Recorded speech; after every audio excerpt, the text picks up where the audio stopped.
নয়, আগামীতে কালেমার পতাকা আমেরিকার হোয়াইট হাউসে পৌঁছায় যাবে।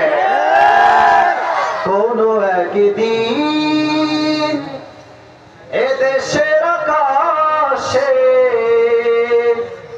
কালেমার পতাকা দুলবে,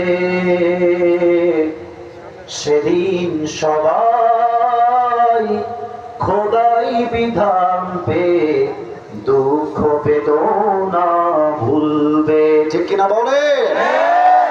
সেদিন আর হবে না হাহাকার, অন্যায় জুলুম অবিচার, থাকবে না অনাচার দুর্নীতি কদাচার, থাকবে না অনাচার দুর্নীতি কদাচার, সকলেই শান্তিতে থাকবে, সেদিন সবাই খোদাই বিধান পে দুঃখ বেদনা ভুলবে। জাস্ট একটা লাইন।